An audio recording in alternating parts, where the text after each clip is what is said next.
just months before the biggest World Cup in football history. FIFA delivered a warning that most people barely noticed. It wasn't announced during a dramatic press conference. It wasn't hidden inside a leaked document. And it wasn't aimed at players, coaches, or national teams. Instead, it was directed at something much larger: the atmosphere surrounding the tournament itself. For years, FIFA promoted the 2026 World Cup as a celebration unlike anything football had ever seen. 48 teams, 3 host nations, more matches than any World Cup before it, bigger stadiums, bigger audiences, bigger revenues. Everything about the tournament was designed to be historic, and by almost every traditional measurement, it already was. Yet behind the excitement, FIFA officials repeatedly returned to the same concern: not attendance, not television ratings, not sponsorship money, the fans. Because as preparations accelerated, organizers began noticing something unusual. Supporters around the world were talking about the World Cup differently. The conversation wasn't centered on tactics. It wasn't centered on star players. And it wasn't centered on football itself. Instead, discussions increasingly focused on costs, travel, logistics, and uncertainty. At first, this didn't seem alarming. Every World Cup faces criticism before it begins. Every tournament generates controversy. Every host nation faces scrutiny. But this felt different, because the concerns were no longer isolated. They were appearing everywhere, across football forums, across supporter groups, across social media, across travel communities. And the more FIFA monitored the conversation, the clearer the pattern became. People were excited about the football, but increasingly worried about everything surrounding it. That distinction mattered more than most people realized, because a World Cup is not simply a collection of matches. It is an emotional experience. It is a global gathering. It is one of the few events capable of bringing millions of people together around a shared passion. The football creates the foundation. The supporters create everything else. And when supporters begin expressing hesitation, organizers pay attention. That is why FIFA's final warning carried so much significance, because it revealed a concern that extended far beyond ticket sales. It revealed the possibility that the tournament's biggest challenge would not come from inside the stadiums. It would come from outside them. The warning emerged from a simple reality. The modern world had changed. International travel had become more expensive. Economic uncertainty affected millions of households. Political tensions dominated headlines across multiple continents. For many supporters, attending the World Cup no longer felt as straightforward as it once did. Every decision involved calculations: flights, hotels, transportation, time away from work, additional expenses. What once felt like a dream increasingly felt like a major financial commitment. Again, none of this guaranteed failure. The World Cup would still attract enormous crowds. Millions would still watch. The tournament would still dominate global attention. But FIFA understood something important. Fan enthusiasm and fan accessibility are not the same thing. A supporter can love football and still be unable to attend. A supporter can dream about the World Cup and still decide the costs are too high. And when enough people reach that conclusion, the atmosphere around the event begins to change. That realization formed the heart of FIFA's warning. Because football's greatest tournaments depend on more than viewers. They depend on participation. The chants, the celebrations, the flags, the stories, the supporters who travel thousands of miles because the experience means something to them. Without those elements, the World Cup still exists, but part of its identity disappears. As preparations continued, another concern emerged: the size of the tournament itself. The expansion from 32 teams to 48 represented one of the biggest changes in World Cup history. On one hand, it created opportunity.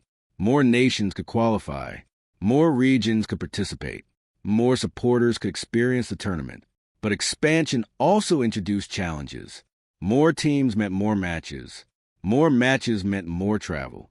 More travel meant greater complexity. The tournament was becoming larger than ever before. And with that growth came additional pressure. FIFA wanted the biggest World Cup in history. The question was whether bigger automatically meant better. That was the uncomfortable issue hidden beneath many internal discussions. Because growth solves some problems. It creates others. The larger the event becomes, the harder it becomes to preserve the intimacy that made it special. The larger the audience becomes, the more difficult it becomes to keep supporters feeling connected. The larger the business becomes, the greater the risk that fans begin feeling like customers instead of participants. And once that shift occurs, rebuilding trust becomes difficult. Perhaps that was the most chilling aspect of FIFA's warning. Not the possibility of empty seats, not the possibility of logistical complications, but the possibility of emotional distance. Because emotional distance is harder to measure. You cannot easily track it through attendance figures. You cannot calculate it through revenue reports. You cannot solve it through marketing campaigns. Yet it influences everything. The atmosphere, the excitement, the anticipation, the feeling that the World Cup belongs to everyone. For decades, football benefited from a unique advantage. People saw themselves inside the sport, rich or poor, small nation or global power. Football offered participation, belonging, connection. That universal accessibility helped transform the game into the world's most popular sport, and the World Cup became its greatest celebration. But modern football operates inside a different environment. Commercial expectations continue increasing. Broadcasting rights continue expanding. Global audiences continue growing. The business side of the sport has never been stronger. At the same time, many supporters increasingly question whether they remain at the center of the experience. That question matters, because football can survive criticism. It can survive controversy. It can survive mistakes. What it struggles to survive is indifference, and indifference often begins when supporters stop feeling connected. FIFA's warning wasn't predicting disaster. It wasn't forecasting failure. It wasn't suggesting the tournament would collapse. Far from it. The organization fully expects World Cup 2026 to break records, attendance records, revenue records, viewership records. In many ways, it almost certainly will, but the warning highlighted a deeper issue. Success can be measured in different ways. A tournament can generate billions of dollars. A tournament can attract massive audiences. A tournament can dominate headlines for months, yet still leave some supporters wondering whether something important has been lost. That concern has appeared repeatedly throughout modern sport. The tension between growth and accessibility, between expansion and connection, between building something larger and preserving what made it meaningful in the first place. The World Cup now sits directly in the middle of that debate, and that is why FIFA's final warning deserves attention. Not because it revealed a hidden scandal, not because it exposed a secret crisis, but because it acknowledged a reality many supporters already sensed. Football is changing. The world around football is changing. And maintaining the bond between the game and its supporters is becoming increasingly difficult. The tournament itself will still be extraordinary.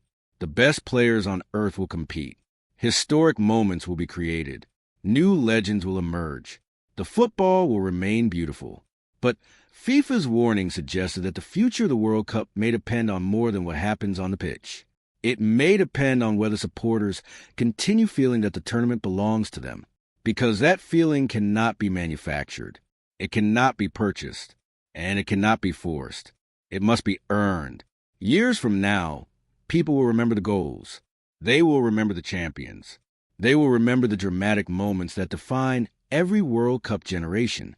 But FIFA's last warning pointed towards something much bigger, a question about the future of the sport itself. Can football continue becoming larger, richer, and more global without losing the connection that made billions of people fall in love with it in the first place? That was the warning. And perhaps that is why it felt so chilling. Not because it predicted what might happen in 2026, but because it forced people to consider what football could become after it.